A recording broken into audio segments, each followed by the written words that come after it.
قوة إلا بالله العلي العظيم. حسبنا الله ونعم الوكيل، نعم المولى ونعم النصير.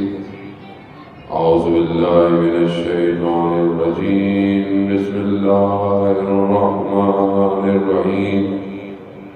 الحمد لله الذي يؤمن الخائفين وينجي الصالحين ويغفر المستكبرين ويهلك ملوكا ويستخلف آخرين. والصلاة والسلام على رسوله محبوب رب المشرقين والمغربين جد الحسن والحسين نبينا سيدنا أبي القاسم محمد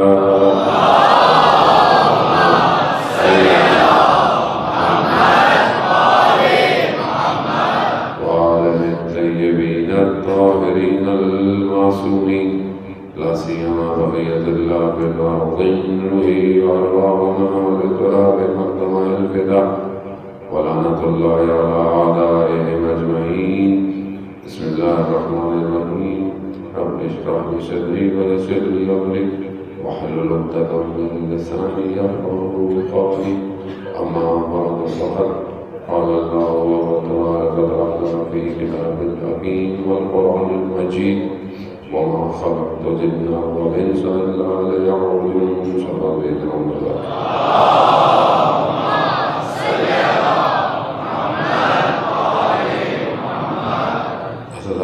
سید الشہداء ایام اعزاء کا دوسرا عشرہ اور ہماری تیسری مجلس ہر 2 دن اور آپ کی خدمت میں خداوند متعال آپ کے آنے کو قبول کرے، اور ہم بہرحال ان مجالس سے اٹھ کے جب جائیں تو خدا ہمارے کردار میں تبدیلی پیدا کرے، اور ہم ہر ایک قدم کو ظہور کے طرف بڑھنے کی توفیق عطا فرمائے۔ مجلس جو ہے وہ اس کا اصل ہدف ہی کربلا کے اس حقیقت کو آشکار کرنا ہے کہ جس کی وجہ سے امام کربلا آئے، اور ان خصوصیات کا ذکر کرنا ہے کہ جو امام کے قریب کرتی ہے، اور ہمیں اپنی زندگی میں اس کو یقین پر لانا ہے۔ علم تو ہم سب کے پاس ہے، یقین کی منزل پہ پہنچنا ہے کہ امام ہی زندگی اور حیات ہے۔ جب ہم زیارتیں پڑھتے ہیں، خاص طور پہ آخری امام کی زیارت بھی ہے کہ السلام علیکم یا عین اللہ، یعنی خدا کی آنکھ، خدا کی طرف ہر چیز جانے کے لیے یہ اصل امام ہی ہے۔ اور اگر ہم اس تک نہیں پہنچ پائے کسی صورت تو نقصان ہمارا اپنا ہے، امام کا نہیں، کیونکہ خدا چاہتا ہے کہ تم میری مدد کرو۔ قرآن میں خدا کہتا ہے کہ میں تمہاری نصرت کروں گا۔ امام بھی کربلا آئے اللہ کی نصرت کے لیے، اور خدا نے امام کی نصرت کی۔ امام کو کسی کی ضرورت نہیں تھی، کوئی بھی نہیں آتا، تو بھی امام تنہا اپنے اس مقصد پہ کائنات کو لے کر جاتا۔ جس طرح آج غیبت کے پردے میں امام تنہا ہے، لیکن اپنے امور کو اس کائنات میں انجام دے رہا ہے۔ ہماری طرف نگاہیں اس لیے ہیں کہ ہم کامیابی پہ پہنچیں۔ ہمیں جو دعوت دی گئی ہے کہ آؤ اور ہمیں یاد کرو، ہماری طرف آؤ، یہ وہ عہد ہے کہ جو ہم نے عالم زر میں خدا کی بارگاہ میں کیا، وہ جو وعدہ کیا تھا، جس نے جتنا زیادہ لبیک کہا اتنا اس دنیا میں وہ امام کے اتنا قریب ہے، کیونکہ وہ ہم بھول چکے ہیں کہ جو ہم نے وعدہ کیا تھا وہ کیا تھا۔ اس کو یاد دلانے کے لیے اللہ نے انبیاء بھیجے، ائمہ علیہ الصلوۃ والسلام بھیجی، دین بھیجی، شریعت بھیجی کہ جو انسان نے وعدے کیے تو اسے یاد رہے۔ اب اس کو یاد دلانے کے لیے جب یہ پورا سلسلہ چلا تو وہیں پر اس یاد سے دور کرنے کے لیے بھی ایک سلسلہ جو ہے وہ چلتا آ رہا ہے، جو انسان کو گمراہی اور ضلالت کی طرف لے کے جاتا ہے۔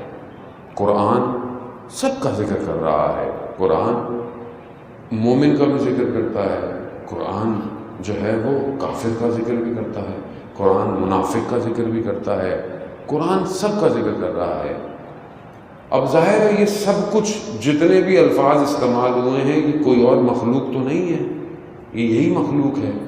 اب اس مخلوق کو ہی خدا چاہتا ہے کہ یہ ہدایت پر آئے، اور ہر نبی اپنے زمانے میں آیا اور اس نے یہ پہلا کام ہر نبی کا کیا تھا، پہلا پیغام کیا تھا؟ ایک خدا کی عبادت کرو، ایک الہ کی عبادت کرو، مشرک نہ بنو، بتوں کو نہ پوجو، اپنے لیے کئی خدا مقرر نہ کرو۔ یہ پہلا پیغام تھا، ہر نبی نے آ کر یہی جو ہے وہ کام کیا۔ لیکن وہیں پر مشکلات آئیں آپ کے سامنے۔ انبیاء کے ساتھ کیا ہوا؟ انبیاء جو قرآن کے قصص الانبیاء ہے، بہرحال وہ بھی ایک اور ہوم ورک لکھ لیں۔ قصص الانبیاء ایک کتاب ہے جو انبیاء کے واقعات ہیں، اس کو تھوڑا سا پڑھیں تاکہ پتہ چلے کہ انبیاء نے کیسے کیا کیا طریقے سے اپنے دور میں اپنی امتوں کی اصلاح کی ہے۔ یہ بہت امپورٹنٹ ہے، بلکہ قرآن بھی جب پڑھیں تو تھوڑا نئے طریقے سے، مطلب طریقہ کیا، یعنی دیکھیں کہ حضرت ابراہیم پر کتنی آیتیں ہیں، ان کو آج کل تو سافٹ ویئر آ گئے ہیں، آج کل تو انٹرنیٹ ہے، آپ ایک لکھیں گے ساری آیتیں آ جائیں گی، ان کو دیکھیں کہ حضرت ابراہیم کہاں کہاں ہے۔ یہ درد میں اپنے لیے بیان کرتا ہوں، آپ کے لیے نہیں بیان کرتا، یعنی مجھے خود کو یہ تکلیف ہوتی ہے کہ ایک وہ کتاب کی جو جاویدہ معجزہ ہے اس سے میں مانوس نہیں ہوا ہے ابھی تک۔ مجھے ابھی تک پتہ نہیں چلا کہ کس نبی کی داستان، پوری داستانیں نہیں ہیں اس کے اندر، حدیث و روایات اس کو پورا کرتی ہے، لیکن جو واقع ہیں وہ عبرت کے لیے ہیں، جو واقع ہیں۔ یعنی آپ دیکھیں کہ ایک نبی جو ہے وہ قوم سے ناراض ہو کے چلے گئے، کہاں گئے؟ اب خدا کہہ رہا ہے کہ واپس جائیں، مگر نہیں گئے۔ جتنا اوپر ہے انسان اتنا سینسیٹیو ہے معاملہ۔ اولو العزم پیغمبر سب کیوں نہیں ہیں؟ تھوڑے سے ہیں، کیوں؟ مقامات ہیں، انبیاء کے بھی مقامات ہیں، انبیاء کے بھی مقامات ہیں۔ کہیں کسی سے ترک اولا ہو گیا، یہ جو کام کرنا تھا وہ نہیں کیا تو معاملے ہلکے ہلکے۔ اب ایک نبی کو کہہ رہے ہیں کہ خدا کہہ رہا ہے کہ نہیں واپس جاؤ، معافی میں گئے، مچھلی نے اپنے بطن میں چھپا لیا، کتنے عرصے تک اس تاریکی میں رہے، ایک تاریکی سمندر کی، ایک تاریکی شب کی، پھر ایک تاریکی مچھلی کے اندر۔ ظلمت ہے، لا الہ الا انت سبحانک انی کنت من الظالمین۔ یہ وہ ہے نا فاستجبنا لہ ونجیناہ وکذالک ننجی المؤمنین۔ یہ وہ ہے جو حضرت نے کہا تھا مچھلی کے بطن کے اندر آ کے۔ یہ تاریکی ظلمت کیا ہے کہ جس سے نجات صرف خدا دے سکتا ہے، کوئی نہیں۔ یعنی انبیاء نبی مشکل میں آ گئے، نجات مانگ رہے ہیں، کون دے گا نجات؟ کون دے گا؟ وہ تو 3 لیئر کی ظلمت تھی، مگر آج کتنی ظلمت ہے معاشرے کے اوپر، کفر کی، منافقت کی، کتنے معاملات ہیں جس اندھیروں کے اندر ایک انسان ڈوبا ہوا ہے، اسے پتہ ہی نہیں۔ تو یہ کیسے ظلمت سے باہر نکلے گا؟ کیسے باہر نکلے گا؟ حدیث تو لانی ہے، بہرحال مجھے جتنا وقت مل سکا میں آپ کی خدمت میں اس کو بیان کروں گا، لیکن پہلے اس بات کو سمجھیں کہ یہ انبیاء آئے تھے، یہ کیوں آئے ایک پورے نظام کو لے کر۔ حضرت شعیب اپنی قوم پر، حضرت عیسیٰ کو بھیجا، مطلب ہر نبیوں کو بھیجا۔ 25 انبیاء کا ذکر ہے قرآن میں، باقی 1,24,000 تھے، لیکن 25 ہی کا ذکر کیا خدا نے، نام جو لیے۔ آ کر نجات دے رہے ہیں، کیوں؟ تاکہ معاشرے میں فساد نہ ہو، معاشرے میں مشکلات نہ ہو، معاشرے میں کرپشن نہ ہو، اور بچیں، بیلنس زندگی میں آئے۔ اگر آج معاشرے میں، آج پوری دنیا میں ہو رہا ہے آج تو ایسا لگتا ہے کہ نبی کی زیادہ ضرورت ہے کہ نہیں ہے؟ کون سی برائی ہے جو آج انسانیت میں، مسلمانوں کی نہیں پورے انسانیت میں، وہ بھی تو انسان ہی ہے نا آخر، وہ بھی تو اللہ کی مخلوق ہے، کتنی برائیاں ہیں، مگر رسول فرما گئے میرے بعد نبی کوئی نہیں آئے گا، نبی نہیں آئے گا۔ ہاں ایک اور سلسلہ چھوڑے جا رہا ہوں امامت کا، یہ رہے گا قیامت تک۔ لیکن کیا ہوا جب ائمہ کو چھوڑ کے گئے تو لوگوں نے ائمہ کے ساتھ کیا کیا آپ کے سامنے، ایک ایک کر کے اس زمانے کا جو بھی سیٹ اپ تھا دوسرا والا، اس نے کہا کہ اس امام کو روکو، جیسے میں نے کل آپ کی خدمت میں بیان کیا کہ یہ شخص اکیلا پوری کائنات پلٹ سکتا ہے۔ دشمن جانتا ہے امام کو، ہم نہیں پہچانے امام کو، ہم نہیں پہچانے۔ تاریخ بھی یہی گواہ ہے ان واقعات کی، دشمن پہچان گیا ہر امام کو، کہیں زندان ہے، کہیں نظر بند ہے، کہیں 14 سال زندان میں امام ہے، شیعہ نہیں پہچانے۔ اب بات تھوڑی سی سخت ہوتی ہے لیکن اب کرنی کب کریں گے؟ 11 اللہم صلی علی محمد 1186 سال ہو گئے امام کی ولادت کو۔ کتنے ہو گئے؟ 1186۔ غیبت کو کتنے ہو گئے؟ صغرا کبرا ملا کے 1181 سال۔ 1181 سال ہو گئے، ابھی بھی مصلحت کریں ہم لوگ؟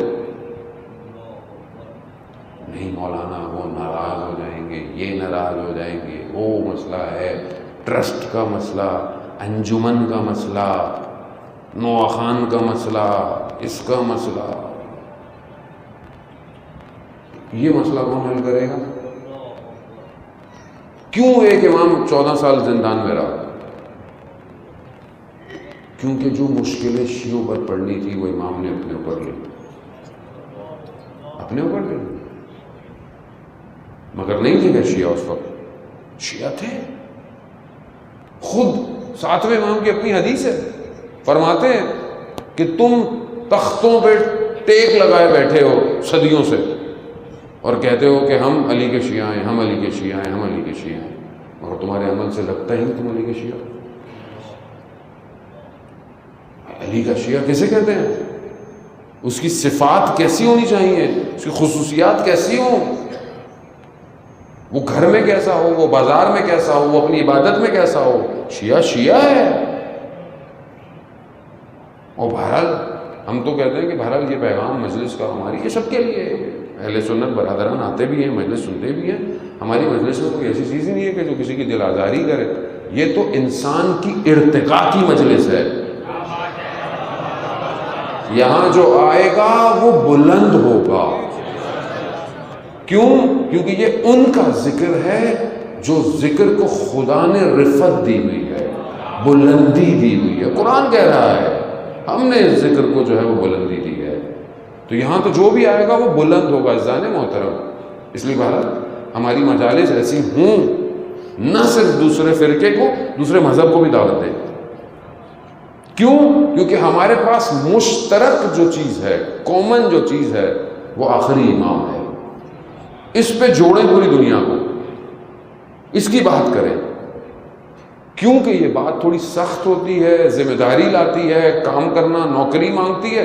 یہ تھوڑا سا مسئلہ ہو جاتا ہے کہ ابھی مولا نے بلا لیا تو کیا کریں گے،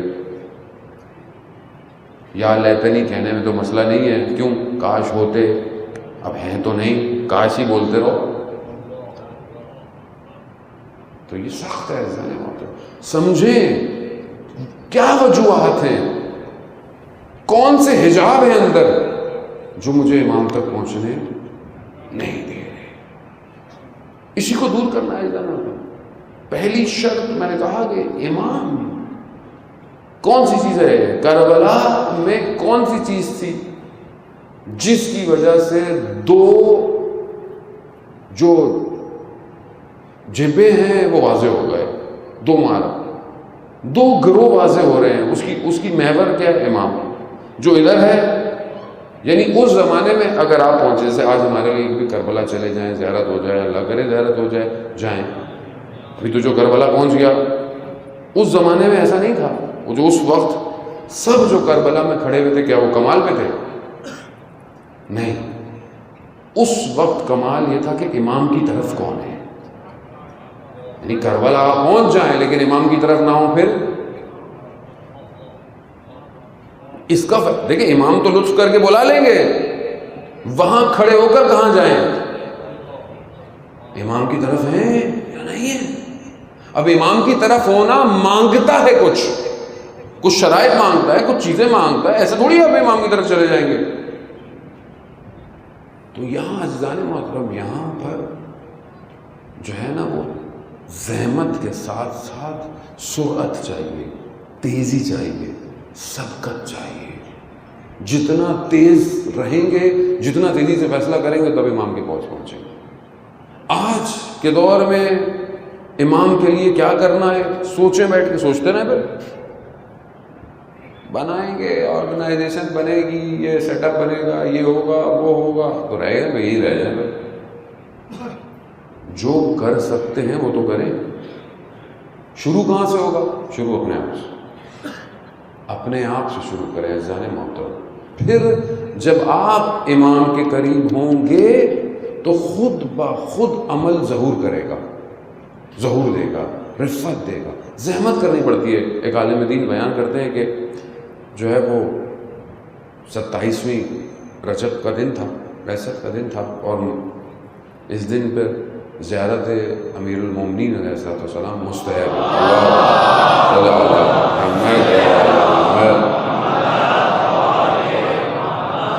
امام کی زیارت جو ہے وہ مستحب ہے. لوگ بھی، بیمار بھی جو ہے وہ مفاتل جنا پڑھیں تو آپ کو پتہ چلے گا 27 رجب جو ہے وہ نجف میں گزارنی چاہیے جتنی ہو. تو کہتے ہیں میں صبح پہنچا بین طلوعین، فجر کے بعد.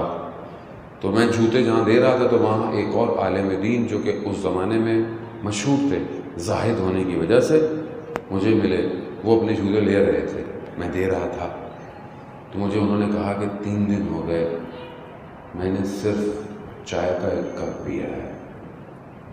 اب جب میں نے یہ لیا تو میں نے کہا یہ پتہ نہیں کیوں مجھے کہہ رہے ہیں.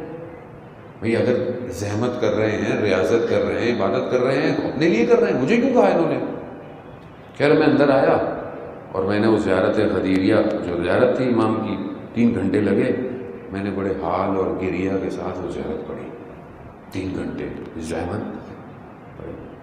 میں گھر گیا، تھک گیا. 3 گھنٹے تھک گیا. میں جا کے سو گیا.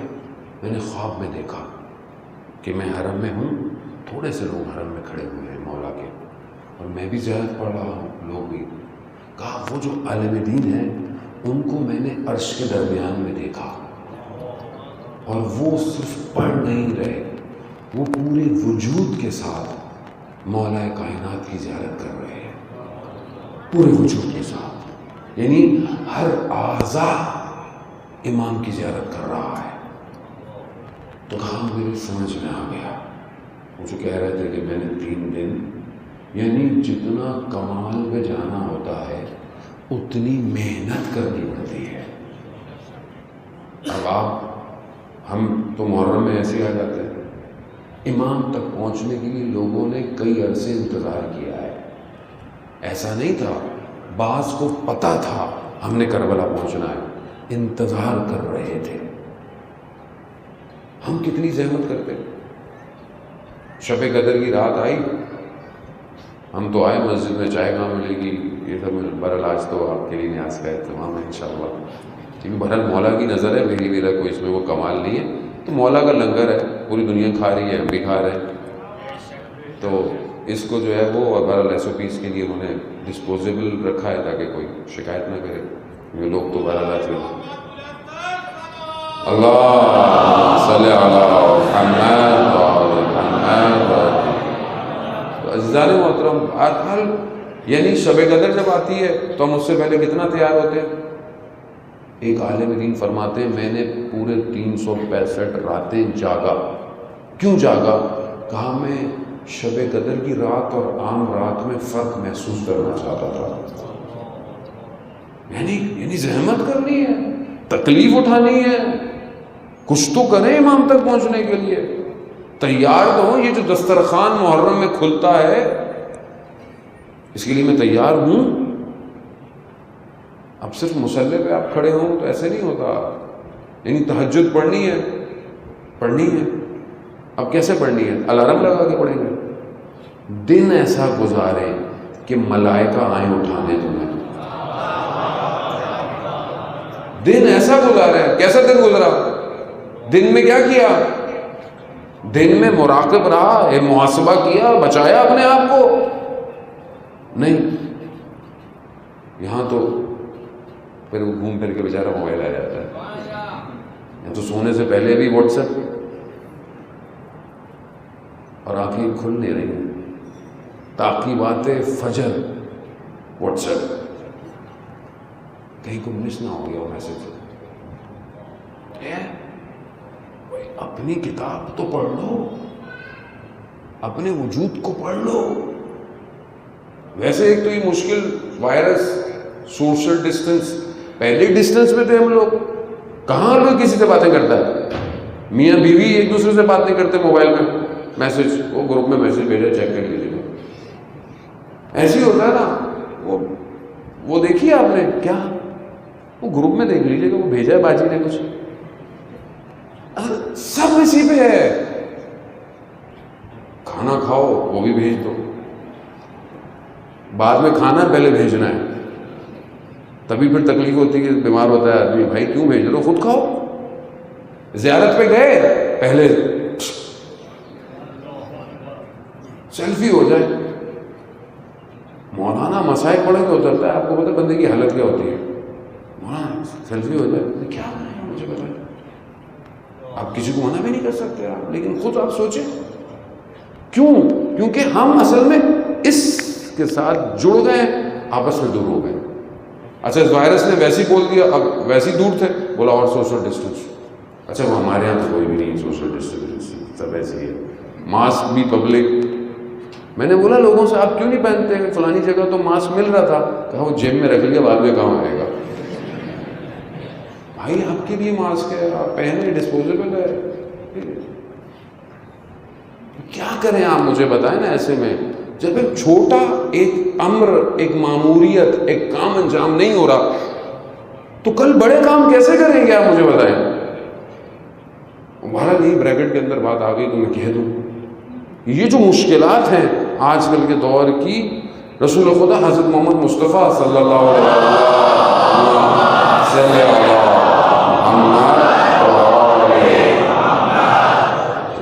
رسول خدا فرماتے ہیں کہ خیر الناس، تم میں سے بہترین شخص وہ ہے جو دوسرے کو فائدہ پہنچا سکے. بہترین شخص وہ ہے جو دوسرے کو فائدہ پہنچائے. اب میری ذات دوسرے کو کیا فائدہ دے رہی ہے؟ پہلا فائدہ کہاں ہوگا انسان کا؟ گھر میں. میرے وجود سے گھر میں کوئی فائدہ ہے؟ یا یہی بولتے رہتے ہیں ماں باپ پتہ نہیں کیا آ گیا. فائدہ دے رہا ہوں، خوب بڑا ہو گیا، پڑھ لیا، گھر بن گیا. چند چیزیں جو ہیں وہ حدیث ہے کہ انسان کے لیے دنیا اور آخرت دونوں میں خیر ہے. 4 خصوصیتیں ایسی ہیں کہ جو دنیا اور آخرت دونوں میں خیر ہے اگر کسی کے پاس ہے. 4 خصوصیتیں.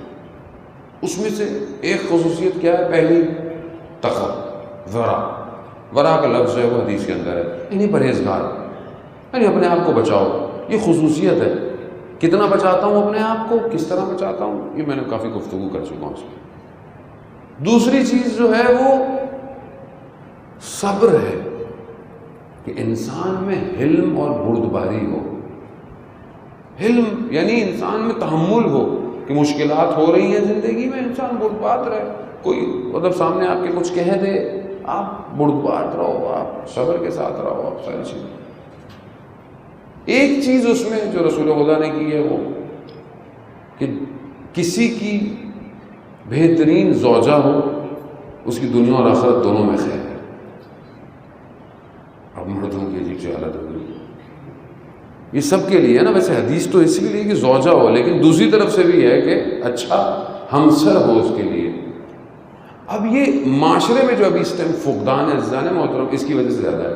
یہ ساری چیزیں ختم ہو جاتی ہیں، نیکی ختم ہو جاتی ہے، تقوی ختم ہو جاتا ہے، صبر ختم ہو جاتا ہے جب گھر میں بیوی یا شوہر اچھا نہ ہو. بڑا نمازی پرہیزگار، ماتھے میں سجدے کا نشان لگا ہوا، گھر میں اخلاق، بیوی کے ساتھ رویہ، ماں باپ کے ساتھ رویہ. یہاں بیوی بیٹھی ہوئی مصلی بچھا کے تسبیحاں درود تسبیحاں چلے، شوہر آیا بیچارہ، بھائی اس کی مدد کرنا واجب ہے، اس کے کام کرنا واجب ہے. نہیں، یہ اس کو کون سنبھالے؟ آپ دیکھا سب بہہ جاتا ہے جب انسان اپنے واجب کو نہیں سمجھتا. واجب کیا ہے؟ گھروں میں جو مسائل ہیں، اصل جب گھر سکون میں نہ ہو نا عزیزان محترم، تو آپ باہر کچھ نہیں کر سکتے. وہ صحابی عظیم جو شجاع صحابی کہ جس کے جنازے کو رسول کبھی دائیں سے اٹھاتے ہیں کبھی بائیں سے اٹھاتے ہیں، پوچھا یا رسول اللہ یہ کیا ماجرا ہے؟ کہاں جہاں جہاں حضرت جبرائیل اٹھاتے تھے میں بھی اٹھاتا تھا. یعنی ملائکہ اترے وہ جنازے میں، خود قبر میں اترے، صحابی کو دفنایا. ماں نے یہ دیکھا، کیا بات ہے میرے بیٹے کی، کیا خوش نصیب. رسول خدا فرماتے ہیں جلدی نہیں کرو. کہا کیوں؟ کہا میں عذاب دیکھ رہا ہوں. کیوں؟ گھر میں بد کلام تھا اور باہر میں اتنا اچھا، میرے سے اچھا کوئی ہے ہی نہیں، لوگ میری تعریفیں کر کر تھکتے نہیں ہیں، مگر گھر میں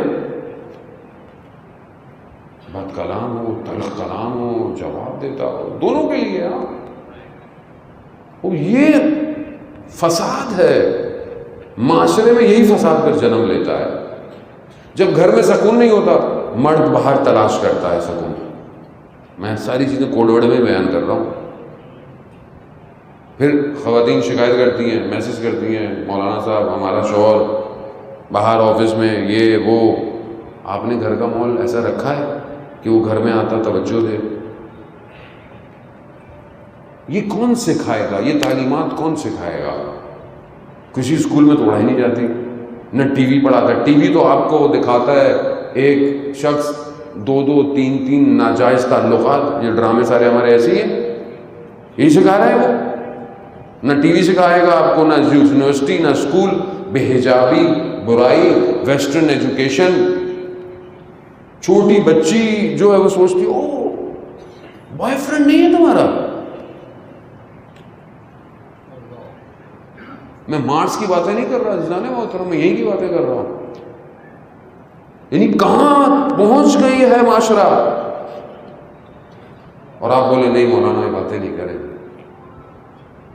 کیسے پہنچیں گے امام تک یہ لوگ؟ بربادی کیا ہے؟ بربادی گھر میں ہے. ایک تو پہلے آپ کو یہ پتا ہونا چاہیے کہ جب آپ شادی کر رہے ہیں تو آپ اپنی نسل کی ماں لے کر آئیے کہ جس کے بطن میں سرباز امام زمان پیدا ہو. تو اللہم صلی علی محمد. لیکن اس کے لیے اپنے آپ کو بھی تو اس قابل کروں کہ جب میں کسی کی ایک محنت ہوئی ہوا ایک ہیرا ایک موتی لے کر آ رہا ہوں تو خود بھی تو قابل ہوں اس کے، خود سمجھوں میں. لڑکوں نے جوانی میں شادیاں کر لی ہیں، 6 7 8 مہینے بعد جدا. کیوں؟ اصل پتہ ہی نہیں ہے کہ کسی کو بیٹی کو گھر میں رکھنا کیسے. کیونکہ زیادہ ٹائم سوشل میڈیا پہ گزرتا ہے. اب جو فلٹر ماں نظر آتے ہیں وہ گھر میں بھی دیکھنے کی کوشش کرتا ہے. سب میں آرام سے بہت تہذیب سے گفتگو کر رہا ہوں. عزیزان محترم سمجھیں، برباد نہ کریں نسلوں کو. خدا کی نعمت ہے یہ اولاد. خدا واپس مانگے گا اپنی نعمت کو. نعمت سالم دینی ہے. ذمہ داری ہے. یہ جو ہم عمل انجام دیتے ہیں نا، یہ خدا کی بارگاہ میں جاتا ہے. قرآن کہتا ہے تمہارا عمل ترفعو، یعنی رفعت کرتا ہے. کون سا عمل؟ عمل صالح. جو تم نیک عمل کرتے ہو، خدا قرآن میں کہتا ہے کہ ہم اس کو اوپر لے کے جاتے ہیں. اب یہ اوپر کہاں جاتا ہے؟ یہ اوپر آسمان پہ جاتا ہے. ہر آسمان پہ ایک ملک ہے، ملائکہ میں سے ایک ملک جو ہے وہ ایک، اس آسمان کا کون ہے؟ نگہبان. جو بھی عمل آتا ہے وہ اس کو روکتا ہے. اور ایک ملک اس آسمان کو، ایک ملائکہ اس عمل کی حفاظت کرتا ہے، اس کی حفاظت کرتا ہے، اس کو اوپر لے کے جاتا ہے. جب پہلے آسمان پہ پہنچتا ہے تو یہ جو ملائکہ ہوتا ہے یہ اس کی تعریف کرتا ہے عمل کی، کہ اس کا عمل ایسا تھا ایسا تھا. وہ جو نگہبان ہے آسمان کا وہ سب سنتا ہے، کہتا ہے یہ اوپر نہیں جا سکتا. کیوں؟ کہا اس کے عمل میں غیبت ہے. جب پہلے آسمان قبول نہیں کرتا، عمل پلٹا دیا جاتا ہے. 7 آسمان طے کرتا ہے ایک عمل، پھر خدا تک پہنچتا ہے. اب دوسرے دن پہلی مصیبت حل ہوتی ہے، رکاوٹ دوسرے آسمان. یہاں دیکھیں، وہاں بھی تعریفیں کرتا ہے، اس کی ڈیوٹی ہے. پھر وہ جو ملائکہ ہوتا ہے وہ کہتا ہے کہ نہیں، قبول نہیں ہو. کہا کیوں؟ کہا اس نے جو عمل کیا تھا نا، یہ اس کا عمل دنیا کے لیے تھا. پھر پلٹا دیا. پھر تیسرا دن آتا ہے کہ کوئی پھر مرم پٹی ہوتی ہے، پھر اوپر جاتا ہے کہ بڑھ گیا معاملہ. یعنی یہ ان عمل کی بات کر رہا ہوں جن میں یہ عیب نہیں پائے جاتے. پھر وہ عمل تیسرے پہ جاتا ہے، تیسرے پہ پھر عمل واپس. کیوں واپس کر دیا گیا؟ کیونکہ یہ جو اس کا عمل تھا اس میں ریا تھی، دکھاوا تھا، وہ بھی بڑھا دیا. پھر چوتھے پہ، پھر چوتھے دن چوتھا عمل، پھر وہاں کیا تھا؟ اس کے اندر حسد پایا جاتا تھا، حاسد تھا. کسی کے اچھے کام کو دیکھ کر برداشت نہیں کرتا تھا کہ یہ اتنا اچھا کھا کیسے رہا، یہ کیوں اتنی اچھی چیزیں اس کے پاس آ گئی. حسد کرتا ہے. یہ اتنی اچھی مجلس سے کیوں پڑھتا ہے، یہ بھی ایک مصیبت ہے. یہ انجمن اتنی اچھی کیوں ہے، یہ آرگنائزیشن کے اتنا پیسہ کہاں سے آتا ہے، یہ بھی حسد ہے. ہر چیز جو ہے عمل واپس. پھر 5واں دن پھر اوپر گیا، پھر مسائل. نہیں، ایک ایک کر کر سارے مسائل. حجاب، عجب کیا ہے؟ اپنے آپ کو اچھا سمجھنا، باقی سب بیکار. ہوتا ہے نا، آدمی بیٹھتا ہے کہیں بات کرتا ہے تو بس انہوں نے کیا کیا، انہوں نے کیا کیا، ان کو کیا آتا ہے، یہ کیا ہے؟ اپنے عمل کو اچھا. پھر واپس پلٹا دیا. پھر 6 میں جاتا ہے، پھر 7ویں میں جاتا ہے. میں بہت تیزی سے اوپر لے کے گیا ہوں آپ کو، اتنی تیزی سمجھ جاتا ہے نہیں ویسے. 7ویں میں جب جاتا ہے نا تو پھر پلٹا دیا جاتا ہے. کہا کیوں؟ کہا اس نے یہ جو عمل کیا تھا نا، یہ اس نے اپنی شہرت کے لیے کیا تھا. یہاں تو میں بھی آگے پھنس گیا. مجلس کیسی رہی آج؟ کتنے لوگوں نے سنی، کتنی لائکس ہوئی؟ ہر آدمی شکار ہے نا حب شہرت کا. کتنے ویوز آئے؟ جو ہم لوگ لکھے ہیں نا 1 ملین ویوز. کیا ہے؟ حب شہرت ہے. میں اپنی بات کر رہا ہوں، میں کسی کی بات نہیں کر رہا. میں بھی یہی ہوں. کتنے لوگوں نے تصویر میری دیکھی، کتنے لوگوں نے کمنٹ کیے. حب شہرت. واپس کتنے حجاب ہیں. اور یہ کوئی برا عمل نہیں ہے، یہ عمل صالح جو اس نے انجام دیا تھا، یعنی جو نیک عمل انجام دیا تھا اس کو جانے میں اتنے مراحل ہیں. پہنچ گیا، 7 کراس کر گیا، اوپر پہنچا خدا کی بارگاہ میں. خدا نے ویسے واپس بھیج دی. کہا کہ ملائکہ کو، حدیث ہے، ملائکہ کو خدا کہتا ہے تم نے اس کے عمل کو یہ سب دیکھا نا، میں نے اس کے دل کو دیکھا. تم نے اس کے عمل کو دیکھا، میں نے اس کے دل کو دیکھا. اس کے دل میں میرے لیے نہیں. واپس کتنا سنگین معاملہ ہے. ہم تو لائٹ چل رہے ہیں نا، ہم لوگ تو ویسے ہی مسئلہ تھوڑی ہمارے لیے تو اس میں نکل جائیں گے آرام سے. اوپر بھی امروہا ہے اور ایک چولی ہے، تو مسئلہ تھوڑی ہے، نکل جائیں گے. اور رضویہ ہے، جعفر تیار ہے، سب اوپر اپنا محلہ ہے، ٹینشن نہیں. ملائکہ ہیں، آسمان اللہ کے ہیں، ادھر رشتہ داریاں ہوئی نہیں. کیسے جائے گا، کیسے قبول ہوگا؟ یہ تو ایک ہی عمل ہے، اسی یہی نہیں جا رہا تو آگے کیا جائے گا؟ شخص آیا امام جعفر صادق علیہ السلام،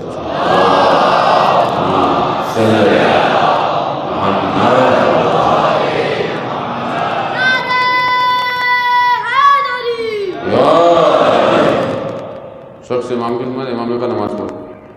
نماز پڑھی، دوبارہ پڑھو، دوبارہ پڑھی. کہا نہیں، تیسری بار پڑھو، تیسری پڑھی. امام کے سامنے پڑھ رہا تھا، ایسا نہیں تھا کہ شرائط اور آداب کے ساتھ نہیں پڑھا، سب پڑھ رہا تھا. لیکن امام نے کہا تمہاری نماز قبول نہیں ہے. یعنی سب ہوتے ہوئے ویسی نہیں پڑھ پایا جیسے امام چاہتے تھے. امام نے کہا کہ 2 رکعت نماز صحیح نہیں پڑھ سکتے؟ 2 رکعت نماز صحیح پڑھو، اوپر جائے گی. ابھی یہاں تو ایسی، یہاں بھی دیکھ رہا ہوتا بچوں کو، مطلب بچے تو ایسے پڑھتے، اللہ اکبر ہی کیا، تھوڑی دیر میں دیکھا تو وہاں صدر آنا جانا سب. اچھا اس کو کون بتائے کہ یہ وہ نماز اور عبادت ہے، یہ خالق کے آگے حاضر ہے. خالق کے آگے، خالق کا پتہ ہی نہیں ہے. کمپنی کے سی او کے سامنے کھڑا ہو، ٹائی سیدھی، شرٹ کی سلوٹ، فائل ہاتھ میں، سب پریزنٹیشن. کمپنی کیا دیتی ہے؟ کمپنی نوکری، گھر، گاڑی، اس سے زیادہ تو جان تھوڑی دیتی ہے. خالق کے آگے کھڑے ہوئے.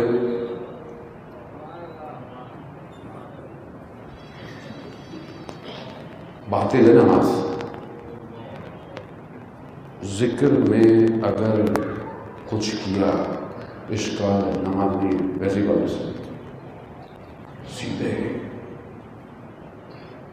استغفار کر کے آؤ. تکبیرت الاحرام یعنی سب آرام، صرف خالق ہے بس. کھڑے ہو، عبادت. جاؤ سجدے میں، پتا تو چلے کس کو سجدہ کر رہے ہو. یہاں تو یہی ٹینشن ہے کہ فون بچ جائے گا، فوراً جلدی جلدی پڑھو. بھائی کیا موت آ جائے گی، کال اگر بعد میں اٹھا لو، بند کر دو اس کو تھوڑی دیر، فلائٹ موڈ میں کر دو اسے. کیوں ڈسٹرب کرے تمہیں؟ خالق اور مخلوق کے درمیان میں کوئی نہ ہو. یہ جب تک عادت نہیں بنائیں گے کیسے عمل اڑے گا؟ کیسے ہم امام تک پہنچے؟ راوی کہتا ہے میں نے چوتھے امام کو دیکھا، امام سجاد علیہ السلام.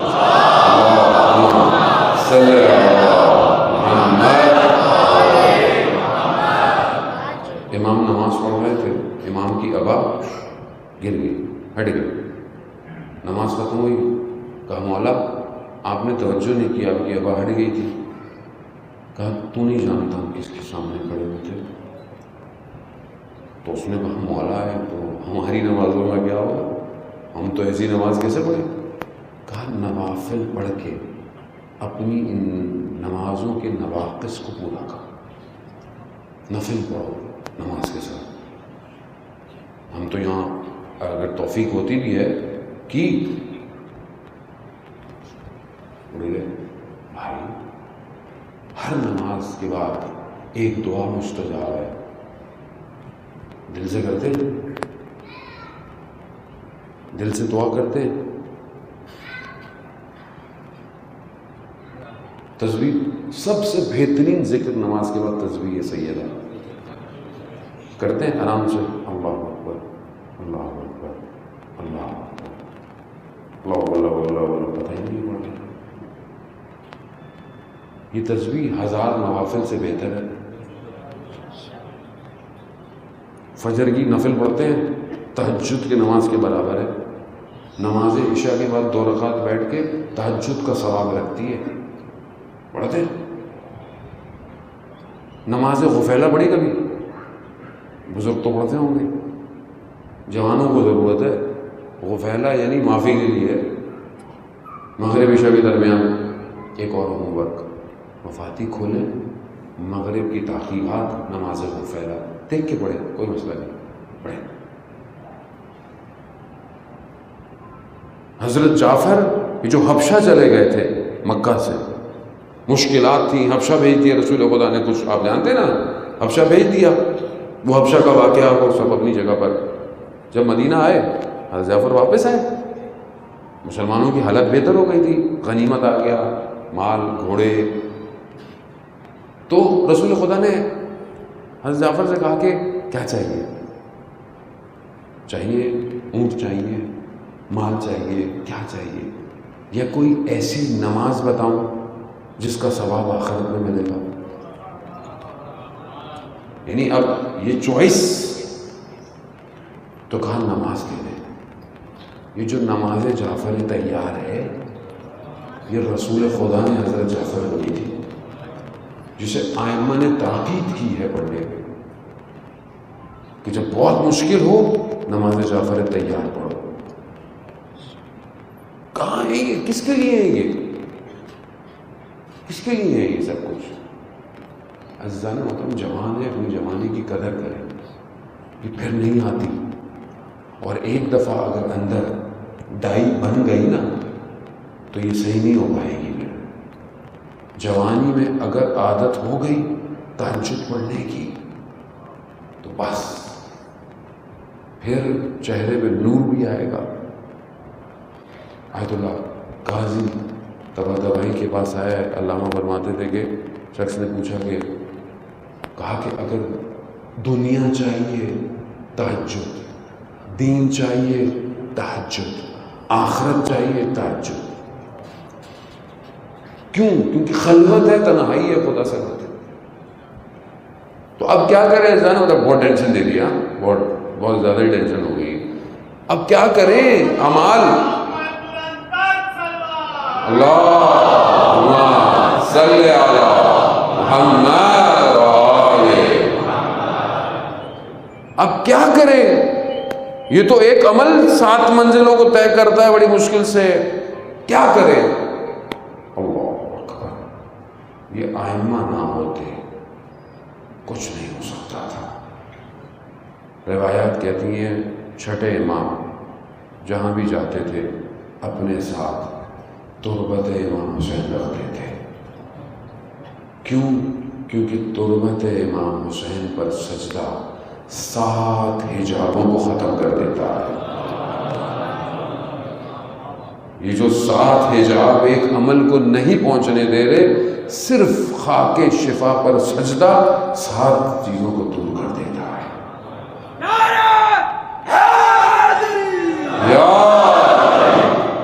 یعنی جس مٹی کی خاک میں اتنی طاقت ہو تمہارے عمل کے 7 حجاب ہٹا دے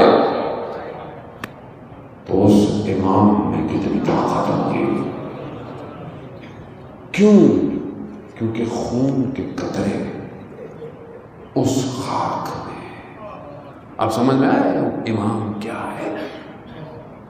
امام کے بغیر کیسے جائیں گے عمل؟ سمجھ میں آیا کیوں امام اتنا مہم ہے؟ ایک عمل نہیں جاتا، وہاں امام کہتا ہے کہ ہمارے پاس آ جاؤ، بس پہلے جو بھی تھا بس ہم بچائیں گے، ہمارے گرد آؤ، ہمارے گرد گھومو۔ اس مقام پہ لوگ پہنچ گئے ائمہ کے پاس پہنچتے پہنچتے کہ جن کے لیے کائنات کھل گئی۔ امام کو ہم نہیں سمجھ پاتے، اس لیے کوشش تھوڑی بہت میرے ٹوٹے ٹوٹے لفظ کہ شاید میں پہنچا پاؤں۔ امام کی اہمیت کو سمجھیں، امام کیا ہے۔ اسی لیے کوئی بھی عمل بغیر ولایت کے قبول نہیں ہے، لیکن ولایت شرائط مانگتی ہے، ولایت قربانی مانگتی ہے کہ آپ آئیں تو صحیح، کچھ کریں تو صحیح امام کے لیے۔ وہ جو لوگ امام کے لیے آئے تھے انہوں نے سوچا نہیں انہوں نے دیکھا نہیں کہ کیسے کب کیا آواز آ گئی، لبیک۔ اب ابن مظاہر کا جو ہے وہ خط نکلے تو رستے میں علماء بیان کرتے ہیں کہ مسلم ابن اوسجہ سے ملاقات ہوئی۔ مسلم سے پوچھا کہاں جا رہے ہو؟ کہا میں نے رات کو خواب میں دیکھا ہے رسول خدا کو کہ انہوں نے کہا کہ خضاب لگاؤ، خضاب کلر کو کہتے ہیں، یعنی خضاب لگاؤ۔ کہا میں اپنے محاسن کو خضاب کے لیے حمام جا رہا ہوں۔ کہا تعبیر سمجھ نہیں پائے۔ کہا حسین کربلا پہنچ چکے ہیں، وہاں خضاب لگے گا۔ کہتے ہیں مسلم گھر نہیں گئے کہ گھر جاؤں، نہیں، اسی حالت میں کربلا، میں تیار ہوں کہ اگر امام کی مجھے ابھی آواز آ جائے میں جاؤں گا۔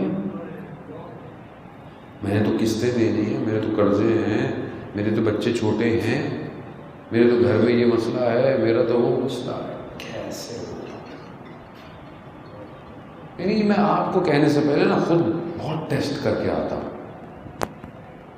اور اس سال میں نے پہلی دفعہ یہ جو درمیان میں دنیا کے حالات ہوئے نا، ایسے سفر بند ہو گئے، ٹریولنگ بند ہو گئی، تو مجھے بہت موقع ملا اپنے آپ کے بارے میں سوچنے کا، اور میں خود بڑا قریب پہنچ گیا اس نتیجے کے، پہنچا نہیں پہنچوایا گیا کہ وقت ختم ہے،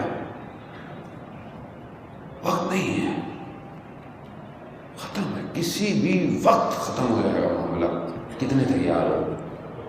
میں نے دیکھا ہاں بھائی بینک اکاؤنٹ، بینک بیلنس، یہ مسئلہ، اس کو پیسے دینے ہیں، اس سے لینے ہیں، یہ ہے نا زندگی، سب توڑا پہلی دفعہ میں۔ حالانکہ مومن کو چاہیے، اسلام کہتا ہے سوتے وقت وصیت اپنے تکیے کے نیچے رکھی۔ میں نے پہلی دفعہ وصیت کی ہے، اس دفعہ مجھے لگ رہا ہے وقت ختم ہے۔ اپنے لیے تو آپ کو ایسے کرنا پڑے گا، کیوں؟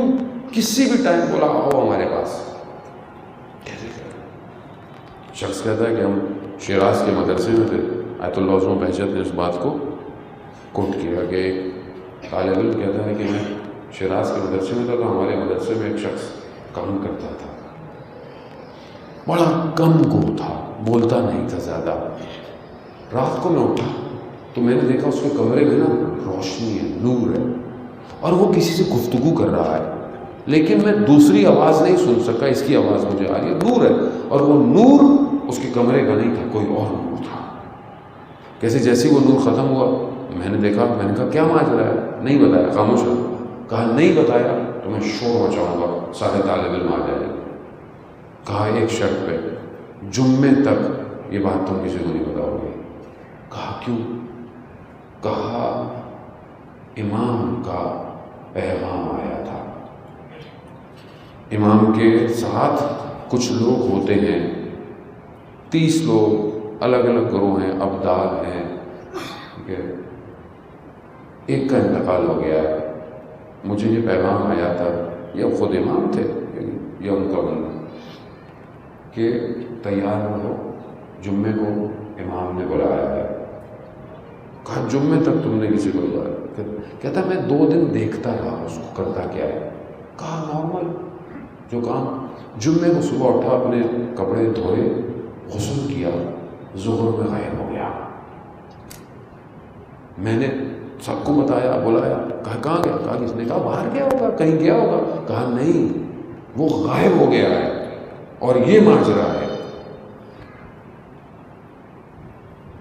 کبھی بھی بلا رہے، کیا کریں گے؟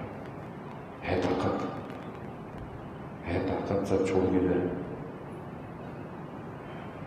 جب انسان اپنے بچوں کو دیکھتا ہے، اس کا کیا ہوگا؟ یہی ہے نا، سب سے بڑی چیز تو یہی ہے۔ انسان تکلیف کیوں برداشت کرتا ہے؟ کماتا کیوں ہے؟ رزق کیوں کرتا ہے؟ گھر کو، بچوں کو، اولاد کو۔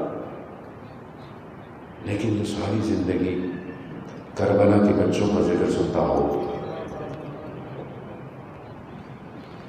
اگر یہ اتنی مشکل اور اتنا ضروری ہوتا تو امام حسین کیوں لاتے ان کو؟ اس کا مطلب ہے کہ امام کی راہ پر سب دینا ہے، خود تربیت کریں، اپنی تیاری کریں، جوان اپنے آپ کو اس قابل سمجھے۔ جان محترم بہرحال آپ نے وقت بہت تیزی سے اپنے آخری دقائق کی طرف بڑھ رہا ہے، آپ جوان ہیں، آپ کی جوانی کس پہ قربان ہونی چاہیے؟ کون ہے جوان کربلا کے اندر؟ جوان ہے نا، تو آپ اور میں اتنے امپورٹنٹ ہیں کہ وہ جوان امپورٹنٹ تھا؟ وہ جوان امپورٹنٹ تھا نا، وہ کہ جس کو دیکھتے تھے امام حسین، وہ جو اہل حرم کے دل کا سکون تھا، وہ جوان کتنا امپورٹنٹ ہوگا کہ جو خلق میں خلق میں پیغمبر کی شبیہ تھا، جوان ہے نا۔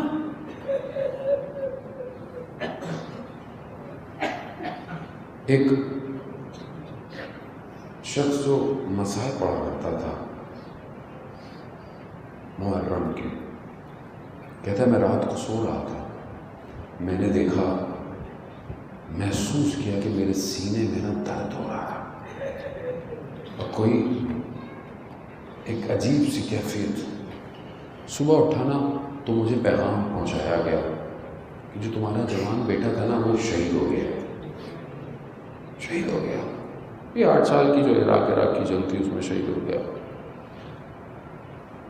اب جوان بیٹا تھا، اب کچھ لوگ آئے اور کچھ نے بڑی عجیب سی باتیں کی، جوان بیٹا تھا، ایک ہی بیٹا تھا، کہاں بیچ دیا؟ کہا برداشت نہیں ہوا سننا، لوگوں سے ملنا چھوڑ دیا، لوگوں سے باتیں نہیں کی۔ پھر کچھ دوست آئے، انہوں نے تسلی دی، سب کچھ کہا، سویا، خواب میں سید الشہداء کو دیکھا،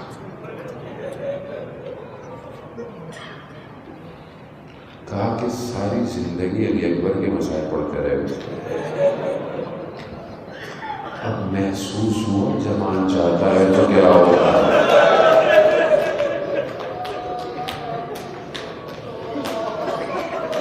کیسے محسوس ہوگا؟ اپنی جوانی کو دیں گے تو محسوس ہوگا۔ کہا اس دن کے بعد جب علی اکبر کے مسائل پڑھتے تھے نا تو حال ہی کچھ اور تھا۔ کیوں؟ کہتے تھے کہ میں نے بھی جوان دیا لیکن میں اپنے بچے کے قریب نہیں تھا، میں نے اپنے بچے کو دیکھا نہیں۔ سلام ہو سید الشہداء پر کہ جس نے اپنے علی اکبر کو گرتے ہوئے دیکھا۔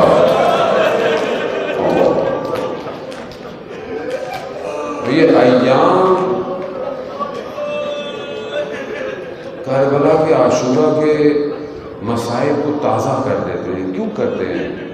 میں تو تھوڑا سا ذکر کرتے ہیں، آپ رونا شروع ہو جاتے ہیں، خدا کی توفیق ہے، خدا کا شکر ہے، آنکھوں میں آنسو آتے ہیں، دل جو ہے وہ تڑپتا ہے۔ لیکن آپ تصور کریں ان خواتینوں کو کہ جو اس سفر کی سختیوں کے ساتھ ہاتھوں میں رسیاں، راستے کے تانے، باغی، یہ آسان نہیں ہے۔ اور اس میں سب سے سخت کہ جو داغ روز عاشورہ لگا جس ماں کو، وہ ابھی بھلا پاتی نہیں تھی کہ نیزے پہ سر نظر آ جاتا تھا۔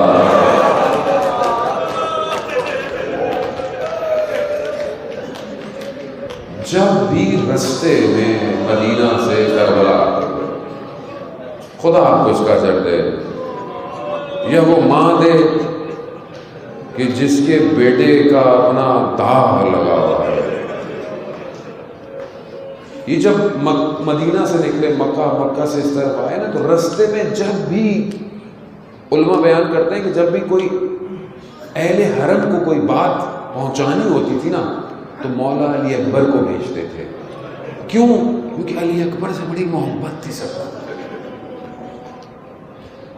جس کی آواز پیغمبر جیسی ہو، جس کا چہرہ پیغمبر جیسا ہو، اس کی بات سن کر سب کو سکون آ جاتا ہے. روز عاشورہ بھی یہی ہوا. روز عاشورہ بعض علماء بیان کرتے ہیں کہ جب علی اکبر پہلے شہید ہیں بنی ہاشم، علی اکبر جب خیموں سے نکلنے لگے نا تو کبھی پردہ ہٹتا تھا، کبھی نہیں. کئی دفعہ ایسا ہوا. کیا دیکھا؟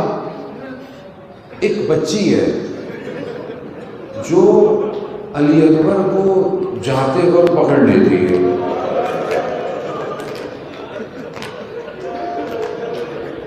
نہ ہم نے اپنے بیٹوں کو بھیجا، نہ ہمیں پتا یہ درد کیا تھا. علی اکبر گئے، تیار کیا مہرہ علی اکبر کو. جب جانے لگے نا تو پیچھے سے علی اکبر نے مڑ کے دیکھا. آواز آ رہی. کیا آواز آ رہی؟ بنیا بنیا محلن محلن. آہستہ آہستہ میرے بیٹے. علی اکبر نے مڑ کے دیکھا، کہا بابا ابھی تو جدا ہوا ہوں.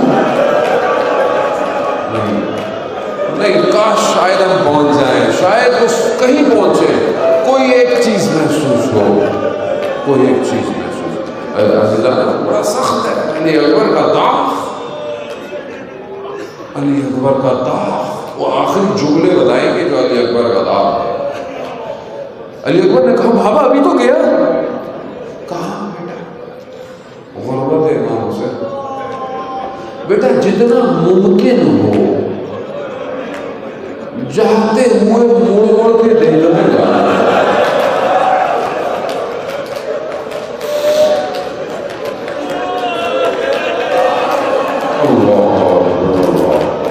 کیا محبتیں ہیں.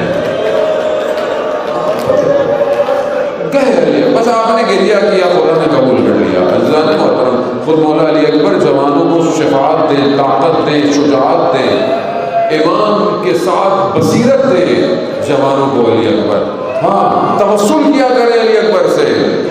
ہم لوگ بہت کم توسل کرتے ہیں علی اکبر سے. علی اکبر سے متصل ہو جوانوں. یہ عجیب جوان ہے جس نے کہا تھا کہ کیا فرق پڑتا ہے، موت ہم پہ آ پڑے، ہم موت پہ جا پڑے. علی اکبر گئے، جنگ لڑی. آپ شروع میں مسائل سنتے رہے، میں وہ سب بیان نہیں کروں گا. علی اکبر واپس آئے، مقتل کہتا ہے واپس آئے، بابا کی خدمت میں پہنچے. کہا بابا زرا کی گرمی، پیاس کی شدت مارے دیتی ہے. اگر تھوڑا پانی مل جاتا نا تو میں بتاتا جنگ کسے کہتے ہیں. ہاں عزادارہ محترم، مقتل یہ بیان کرتا ہے، لیکن آپ اپنے دل پہ ہاتھ رکھ کے بولیں مگر علی اکبر جانتے نہیں تھے بابا کے پاس پانی نہیں ہے. تو کیا چیز تھی جو علی اکبر کو کھینچ کے لائی؟ بنیا بنیا اللہ. امام حسین نے کہا نہیں علی اکبر جاؤ، تمہیں تمہارے جد سیراب کرے. اس کا مطلب کیا تھا؟ اس کا مطلب ہے علی اکبر کا واپس. علی اکبر گئے، عزادارہ نے پہنچے. علی اکبر نے اپنی جنگ لڑی. کسی نے دھوکے سے پیچھے سے ظاہر ہے سامنے نیزہ علی اکبر کی کمر پہ پیوست کیا. علی اکبر نے نیزے کو توڑنا نا نکالنا چاہا ٹوٹ گیا. اسی عالم میں علی اکبر پہ گرز لگا. علی اکبر توازن برقرار نہ کر پائے, اپنے ہاتھوں کو اپنی سواری پہ ڈالا. اب یہ سواری جہاں جہاں گئی فَقَطَّعُوهُ, مقتل کہتا ہے ٹکڑے ٹکڑے کر دیا تلواروں نے علی اکبر کو. جہاں جہاں سے گزرے. اب جب علی اکبر نیچے آئے تو یہ وہ شہید ہے کہ جس نے امام کو مدد کے لیے نہیں پکارا. کہا بابا میرا سلام ہو. اب بعض مقتل کہتے ہیں کہ نہ جانے جب حضرت حر کا بیٹا شہید ہوا نا تو امام حسین پہنچے ہیں. حضرت حر نے کہا حر جوان بیٹے کے لاشے پہ باپ نہیں آتا, آؤ حر دیکھو حسین کس طرح پہنچے. ہاں بس تحمل نہیں ہوگا, اس سے بھی نہیں پڑھا جائے گا. اب کیا ہوا, ایک بیٹا تاریخ میں قرآن کہتا ہے کہ قربان کرنا تھا, ہاتھوں میں رسیاں باندھی, آنکھوں میں پٹیاں باندھی حضرت ابراہیم نے. کہا خدا نے قربانی مانگی ہے. حضرت ابراہیم دیکھ نہیں سکتے تھے. آئیے خلیل اللہ آئیے, یہ ذبح عظیم ہے کربلا میں. یہاں امام دو زانو ہوئے, ہاتھ سینے پر رکھا, پرچی نیزے کی پکڑی, انا للہ پرچی کھینچی, اور آخری پرواز ہے. مولا نے اپنے رخساروں کو علی اکبر کے رخسار پر رکھا اور کہا ارے کھلا اس دنیا تیرے بعد بیٹا دنیا.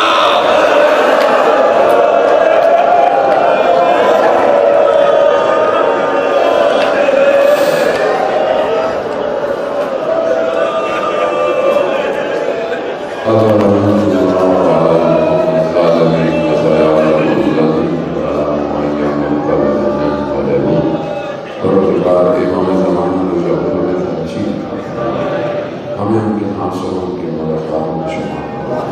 پروردگار ہماری اس عبادت کو اپنی بارگاہ میں قبول فرما.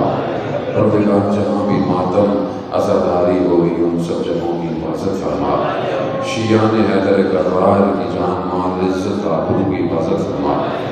آپس میں مسلمانوں کو اتفاق سے رہنے کی توفیق عطا فرما.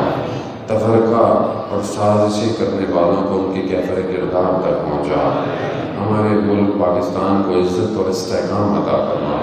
اس کے دشمنوں کو نیست اور نابود فرما.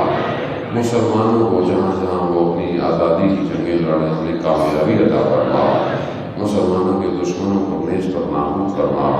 علماء کرام, حاج اکرام اور جو بھی دین کی خدمت کر رہا ہے, سیکیورٹی والے, پولیس والے, اسکاؤٹ والے, کیمرے والے, ساؤنڈ والے, جومن ٹرسٹ, ہر شخص جو بھی اپنی نوکری کر رہا ہے, پروردگار اس کو اپنی بارگاہ سے اجر عظیم عطا فرما.